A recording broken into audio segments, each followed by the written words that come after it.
Hi there YouTube friends, welcome back to Auntie A's Kitchen, and today we're going to be making the humble deviled egg. I'm not only going to show you how to make a traditional deviled egg, but we're also going to be making some of my favourite flavour combinations, so let's get straight into it. Start by placing your eggs into some boiling water, then set a timer for 12 minutes. And while these are cooking, I quickly throw some bacon into the oven to crisp up. As soon as your timer goes off, place your eggs into some ice cold water, and this is not only going to stop them cooking, but it's going to ensure that you have a perfect looking egg. Once your eggs have had a couple of minutes to cool down in the water, gently knock them on a surface and then give them a roll, and this is then going to allow you to be able to peel off the shell easily. Next, cut each of your eggs in half, and a quick tip is to wipe your knife after each cut, and this will help give you a nice clean cut egg. And if you like eating eggs as much as my family and I do, then there's a few other egg recipes on the channel that you might be interested in checking out. A really easy and a quick way to remove your egg yolk without damaging your egg white, as you see me doing in the video, is to pull back the egg white with your fingers, and this is going to help pop out the yolk. Then with the spoon you can gently help it to fall into your bowl. When I serve deviled eggs at a party, I like to not only serve a variety of different flavours, but I like to add different textures. And one of my favourite ways to do this is to breadcrumb and then fry up a few of the bases. This style is not traditional, but they taste amazing, and the crispy coating adds a wonderful crunch to the deviled egg. Another advantage is that you can use the breadcrumbs to cover any of the eggs that are not perfect in shape, or for any of the eggs that have imperfections. So prepare your breading station with some seasoned flour, some salt and pepper, and if you'd like to add a little bit of heat, you could always add some cayenne pepper. Whisk up an egg, and for the breadcrumbs, for an extra crunch, I recommend using some Panko breadcrumbs, but if you can't get any, then regular breadcrumbs also work. If you don't have anything to measure the temperature of your oil, then a quick, simple way to check if it's ready is to drop some of your breadcrumbs into the oil to see how quickly they cook. And then when you're happy that the temperature is ready, you can then place your breaded eggs gently into the oil.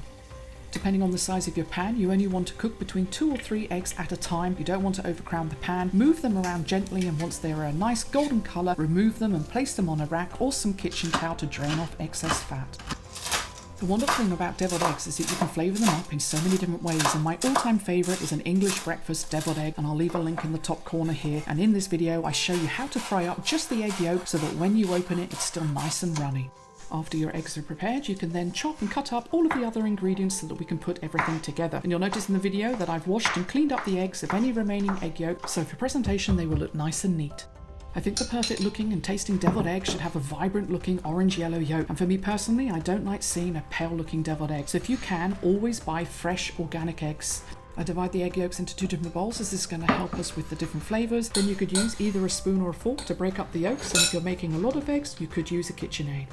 Depending on how many egg yolks I'm mixing up, I will just eyeball the ingredients, but I will always use the ratio of double the amount of fat, which is the mayonnaise, to liquid, which is the apple cider vinegar and the Dijon Mustard. Using this ratio, I found that it not only tastes amazing, but you'll have a great consistency that will hold its shape in the egg and not be too runny. The final thing to do is then season with some salt and pepper to taste, give everything a final mix, and you now have a good foundation base in which you can then add different flavours and texture. I then repeat this same procedure with the other 3 egg yolks, but I don't add any salt and pepper yet. My favourite part is then putting this all together. So first we're going to start with the traditional deviled egg. I would like a little bit more of a softer mix, so I add a tad more mayo, then I mix it all together and add a generous spoon into the egg white. Now if you wanted to, you could pipe this, but I personally like more of the rustic look, and with eggs being expensive these days, I don't like to leave and waste any of the egg inside of the bag. Next we're going to put some of our traditional filling inside of one of our crispy fried eggs. Nothing's going to go to waste, as I'm going to use some of the remains from the bowl later. For our third deviled egg, we're going to go with some basic Mexican flavours. Add some avocado and then a little of your egg mixture and mix this until well combined. I'm going to add just a bit of my favourite Mexican chili sauce, season with some salt and pepper, and add just a few spring onions. And as I always say, just take this recipe and make it your own, and if you have any suggested flavour combinations, drop me a comment below so that I can then try it.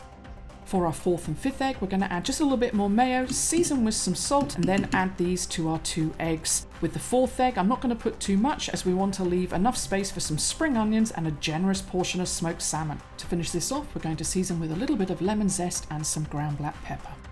And for the 5th egg, we'll keep it simple and just sprinkle on top some crunchy chopped up bacon for both flavour and texture. For the final 6th egg, I add some bacon and chives to the remainder of the egg mix and then place it into the final egg that we covered in breadcrumbs earlier. To finish off the presentation, I like to add a few chives on top of the plain deviled eggs, a little parsley on top of the smoked salmon, some bacon on top of the avocado for texture, and finally a traditional light sprinkling of some paprika over all of your eggs, and then you're ready to plate and serve up. So here we have some delicious and simple to make deviled eggs, perfect for a party or a barbecue. may I say thanks for watching, and I look forward to seeing you in the next video. God bless.